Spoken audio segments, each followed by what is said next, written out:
Private school में admission के लिए मैंने लेके गई तो वहाँ पर और पेरेंट्स भी आए हुए थे। उन्होंने कहा था अगर आप झुग्गी वाले बच्चे को एडमिशन देंगे तो हम अपने बच्चे को नहीं पढ़ाएंगे। प्रिंसिपल ने मुझे मना कर दिया कि हम एडमिशन नहीं दे सकते। मैं कोई 100 के करीब लोगों से मिली होंगी कि आप ये स्कूल स्पॉन्सर कर दें, लेकिन किसी ने नहीं किया क्योंकि उनका कहना था कि ये बच्चे झुग्गियों वाले हैं, ये फ़कीर हैं, ये भीख मांगते हैं, इनका शौक से करते हैं ये कभी तालीम नहीं हासिल करेंगे। पुलिस तक यहाँ पर भेजी जाती थी और कहा जाता था कि हाँ ये स्कूल नहीं बनेगा, हम उनको पैसे दें। इलीगली पैसे मांग रहे थे, लीगली करने को कुछ तैयार नहीं थे, तो धमकियां दी उन्होंने मेरे टीम मेंबर्स को। अस्सलाम वालेकुम नाज़रीन, मैं हूँ आपकी और सोनिया और आप देख रहे हैं शाहकार टीवी। नाज़रीन, आज मैं मौजूद हूँ एक ऐसे स्कूल में जिसमें वो बच्चे तालीम हासिल करते हैं जिन्हें कोई भी अपने पास नहीं बिठाता। मेरी मुराद उन बच्चों से है जो झुग्गियों में पैदा हुए लेकिन आज उनको तालीम दी जा रही है। मैं आज आपकी मुलाकात उस शख्सियत से करवाऊँगी जो ना सिर्फ इन्हें तालीम देते हैं, तालीम के साथ साथ इन्हें किताबें, बैग, यूनिफॉर्म सब कुछ फ्री दिया जाता है। आइए उनसे बात करते हैं और जानते हैं कि उनके दिल में ये ख्याल कैसे आया। अस्सलाम वालेकुम। वालेकुम अस्सलाम। सबसे पहले तो मैं आपको ये कहना चाहूँगी कि आप इतना अच्छा काम कर रही हैं, आपको अप्रिशिएट करते हैं। कैसे आपके जहन में ख्याल आया कि आप इन बच्चों के लिए स्कूल बनाएं? मैं ख़ुद जब यूनिवर्सिटी में पढ़ा करती थी तो मैंने सोचा कि क्यों ना मैं जाकर देखूं कि ये झुग्गियों में रहने वाले लोग किस तरह से अपनी ज़िंदगी गुजारते हैं। तो मैंने यहाँ पर इसी इलाके में आकर विज़िट किया था और पहला दिन था मेरा यहाँ पर और सब कुछ गिरा पड़ा था। इन बच्चों के जो झोंपड़ियाँ थी वो गिरी हुई थी, बिल्कुल छत नहीं थे, उन्होंने कपड़े नहीं पहने हुए थे, गंदे मैले फिरे थे सब बच्चे। तो मैंने उनसे कहा कि आपका घर क्यों गिरे हुए हैं? उन्होंने बताया कि शायद कुछ दिन पहले बहुत तेज़ बारिश हुई थी जिसकी वजह से सब कुछ गिर चुका था। तो मैंने उनसे पूछा आप क्या करोगे, आपके तो घर गिर गए हुए हैं? तो वो मुस्कुराते हुए उन्होंने कहा कि हम दोबारा से बना लेंगे। तो वो बिल्कुल भी परेशान नहीं थे, उनके चेहरों पर कोई वो नहीं था कि शिकायत नहीं थी, कुछ भी नहीं था। तो वो चीज़ मुझे बहुत ज़्यादा इंस्पायर की कि इन बच्चों के पास कुछ भी नहीं है, ना घर है, ना खाने को कुछ है, पहनने को कपड़े नहीं है, साफ़ पानी नहीं है, वॉशरूम नहीं है, कुछ भी नहीं है, लेकिन ज़ुबान पर कोई शिकवा शिकायत नहीं है, ये अपनी ज़िंदगी गुजार रहे हैं। तो वहाँ से मुझे रियलाइज़ हुआ कि अगर हम इनको डायरेक्शंस देना शुरू करेंगे तो ये उसको सुनेंगे और ये अपना आप बदलने की पूरी कोशिश करेंगे। तो मैंने वहाँ पर उन दिनों में रमज़ान चल रहा था, 10-15 दिन थे रोज़े ख़त्म होने में। तो मैं गई, मैंने 11,000 उधार पकड़ा और एक कैंप चलवा लिया और उस कैंप में इन बच्चों को ईद के फ़ौरन बाद आके पढ़ाना शुरू कर दिया। तो वो पेरेंट्स बच्चों को लेके आ रहे हैं कि टीचर हमारे बच्चों को स्कूल में एडमिशन दे दें। हालांकि वो स्कूल नहीं था, वो सिर्फ एक कैंप था। तो वहाँ पर हमने 2-3 महीने पढ़ाया, यूनिवर्सिटी से वॉलंटियर्स ले लिए मैंने। तो 2-3 महीने तो वो चला, लेकिन वो एक कैंप था, गिर जाता होता था, बारिश होती थी तो वो उसको बार बार सिलाई करते थे उसी कैंप को कि वो दोबारा से उसको हम खड़ा कर सकें क्लासेस के लिए। फिर मैंने बच्चों की इतनी ट्रेनिंग तो कर दी कि बच्चों को हम एडमिशन करवा सकें किसी स्कूल में। तो मैं गवर्नमेंट स्कूल में इन बच्चों को लेके गई, लेकिन सब स्कूल्स में ओवर कैपेसिटी थी, 50 बैठ सकते हैं तो 100 बिठाए हुए हैं। फिर इन बच्चों ने प्राइवेट स्कूल के टेस्ट भी पास कर लिए। जब प्राइवेट स्कूल में एडमिशन के लिए मैंने लेके गई तो वहाँ पर और पेरेंट्स भी आए हुए थे। उन्होंने कहा था अगर आप झुग्गी वाले बच्चे को एडमिशन देंगे तो हम अपने बच्चे को नहीं पढ़ाएंगे। प्रिंसिपल ने मुझे मना कर दिया कि हम एडमिशन नहीं दे सकते हैं। तब मैंने खुद सोचा कि मुझे खुद इनके लिए कुछ करना होगा। तो मैंने एक हट बना लिया, ज़मीन को हमने मिट्टी डलवा के लेवल कर लिया और वहाँ पर एक कारी साहब टीचर की मदद से 4 साल हम बच्चों को वहीं पढ़ाते रहे हैं।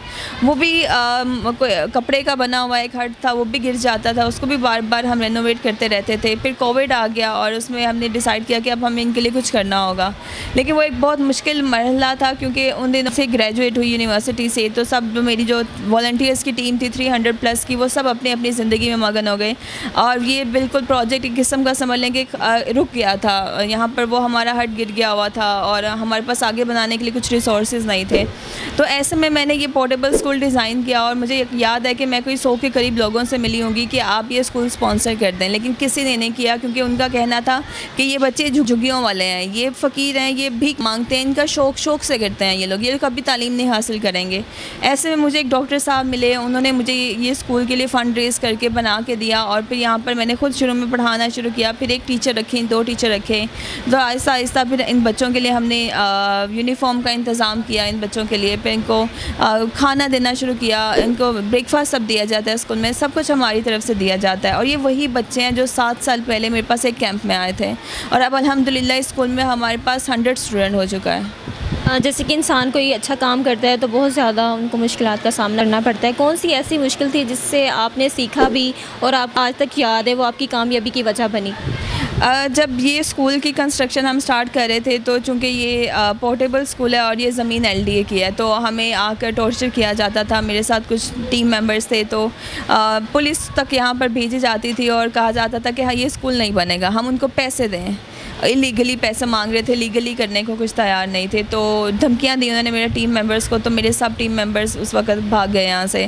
तो मैं यहाँ पर अकेली रह गई थी और उस दिन अगर मैं गिव अप कर देती और उस दिन मैं भी यहाँ से चली जाती और वो आकर सब कुछ गिरा देते तो आज ये स्कूल यहाँ पर ना होता। तो मैंने ये सीखा कि इंसान का अगर नीयत साफ़ है तो अल्लाह ताला उसका साथ देता है। मैं नहीं जानती कि किस तरह से ये स्कूल बन गया, क्योंकि कोई भी उस वक्त मेरे साथ नहीं था और इवन के मज़दूर तक उन्होंने भगा दिए थे। यहाँ पर काम करने के लिए मज़दूर भी नहीं थे, लेकिन मैं यहाँ पर डट के खड़ी रही कि मैं ये बनवा कर ही छोड़ूंगी। और अल्हम्दुलिल्लाह ये शायद मेरी नीयत थी इन बच्चों के लिए कि मैं इन बच्चों को तालीम देना चाहती हूँ, तो अल्लाह ताला ने मेरा साथ दिया। जैसे कि मैं देख रही हूँ कि यहाँ पे काफ़ी ज़्यादा बच्चे हैं, बताइए कि ग्रेड से लेके कौन सी क्लास तक? हमारे पास नर्सरी से लेकर 6 क्लास तक के बच्चे हैं और वो 6 क्लास में वही हैं जो नर्सरी में आए थे हमारे पास। और ये 100 स्टूडेंट तो अभी हमारे पास हो चुका है और डेली बेसिस पर पेरेंट्स आते हैं अपने बच्चे लेके कि हमने एडमिशन करवाना है, लेकिन हमारे पास इतनी जगह नहीं है। आपने देखा है कि इस वक्त स्कूल बिल्कुल फुल हो चुका है, मज़ीद बच्चे बढ़ाने की यहाँ पर गुंजाइश नहीं है। लेकिन ये चीज़ गलत साबित कर दी है हमने कि ये लोग चाहते नहीं अपने बच्चों को पढ़ाना, ऐसा बिल्कुल भी नहीं है। ये लोग चाहते हैं अपने बच्चों को पढ़ाना। हमारी हुकूमत कभी इनके पास नहीं आई है, हमारा मुआशरा कभी इन बच्चों के पास नहीं आया कि इनको स्कूल में एडमिशन करवा दें। हाँ, ये सब बच्चे आसपास के घरों में काम तो ज़रूर करते हैं। अब 5,000 देकर बच्चे को 1-1 साल के लिए ख़रीद लिया जाता है। बहुत से ऐसे बच्चे हैं जो पढ़ना चाहते हैं, लेकिन क्योंकि उनको ख़रीद लिया गया है तो वो उनके घरों में काम करते हैं। अगर वो पेरेंट्स मना करेंगे उन्हें उन घरों में काम करने से तो वो उनकी झुग्गी यहाँ से उठवा देंगे। तो ये सब मसाइल हैं इन लोगों के। ये लोग पढ़ाना चाहते हैं अपने बच्चों को, लेकिन हमारा मुआशरा, हमारे मुआशरे का रवैया इन लोगों की तरफ सही नहीं है। ज़्यादातर लोगों का ये कहना है कि ये भीख मांगते हैं, फ़कीर हैं और ये फ़कीर ही रहेंगे जितना मर्ज़ी भी इनको चेंज कर लिया जाए। तो आपके ख़्याल में ये बात सच है या नहीं? अगर ये बात सच होती तो आज इस स्कूल में 100 बच्चा ना पढ़ रहा होता। ये वो बच्चे हैं जो डेली घंटा वॉक करके स्पेशल स्कूल में पढ़ने के लिए आते हैं। ये इनको घर से नाश्ता नहीं मिलता है, ना इनके माँ बाप इन्हें सुबह तैयार करके भेज रहे होते हैं। ये खुद उठ के यहाँ पर आते हैं पढ़ने के लिए और जब ये वापस आते हैं तो इनके माँ बाप तो काम करने गए होते हैं। तो ये बच्चे खुद ही इनको घर जाते हैं, इनको खाना नहीं मिलता है। तो इन चीज़ों से साबित होता है कि ये लोग पढ़ना चाहते हैं। यहाँ पे क्या क्या बच्चों को सहूलतें दी जाती हैं? जैसे कि आपने बोला बुक्स भी हैं, स्टेशनरीज भी, क्या क्या जो है वहाँ बच्चों को कर रही है और इसकी क्या कोई आप फीस भी ले रही हैं? हम इनसे 1 रुपया भी नहीं लेते हैं इन बच्चों से। इनको सब कुछ फ्री में यहाँ पर दे रहे हैं। कंप्यूटर लैब इनके लिए किया हुआ है, बच्चों को खाना दे रहे हैं, ब्रेकफास्ट में मिल्क दे रहे हैं इन बच्चों को, यूनिफॉर्म हमारी तरफ से है।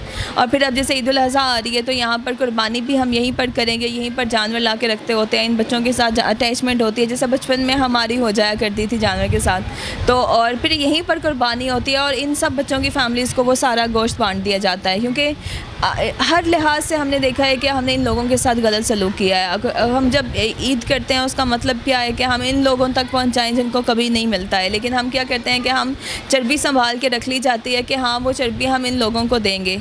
तो मैं आपके चैनल के तवस्सुल से ये कहना चाहूँगी कि वो लोग जो चाहते हैं कि उनकी कुर्बानी यहाँ पर हो और उनका जो कुर्बानी का गोश्त है वो हकदारों तक पहुँचे, वो हमसे रब्ता करें। यहाँ पर कुर्बानी होगी और यहीं पर गोश्त डिस्ट्रीब्यूट किया जाएगा। एंड पे कुछ पैगाम देना चाहती हैं उन लोगों को जो इन लोगों से नफ़रत करते हैं, झुग्गियों वालों से, उनके बच्चों को पास नहीं लेके आते, उनको क्या पैगाम देना चाहती हैं?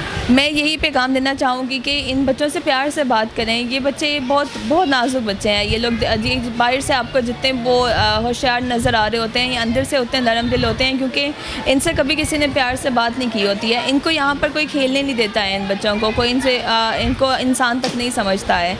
तो हमने इन बच्चों को अवेयरनेस दिया है, इनको बताया कि इनके क्या हकूक़ हैं और फिर लोगों ने इनकी इज़्ज़त करना शुरू की है। इसी तरह से यहाँ पर हज़ारों बच्चे हैं जो कि तालीम हासिल करना चाहते हैं। तो अगर आप लोग किसी एक बच्चे की तालीम का भी बेड़ा उठा लेते हैं और उसको स्कूल में एडमिशन करवा देते हैं, उसके मंथली एक्सपेंस अफोर्ड कर लेते हैं, तो वो बच्चा भी तालीम हासिल कर सकता है। और इस तरह हम सब मिलकर उन तमाम 22.8 मिलियन चिल्ड्रन को तालीम दे सकते हैं, जो कि पाकिस्तान की तरक्की में हम किरदार अदा कर सकते हैं। Twinkle twinkle little star how I wonder what you are, आपका बहुत बहुत लाइट का टेम्पर इन द स्टार। क्या नाम है आपका? उमर।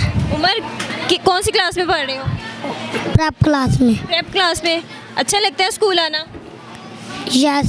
बिल्ली मैंने पा लिया, सच से तुम कर का लिया, आंखें क्या चमकीलियाँ, देखो नीली नीलियाँ, बिस्तर पे चढ़ जाती है, साथ मेरे सो जाती है, जब मैं उसको पास बुलाऊं धीरे से कहते म्याऊं म्याऊं।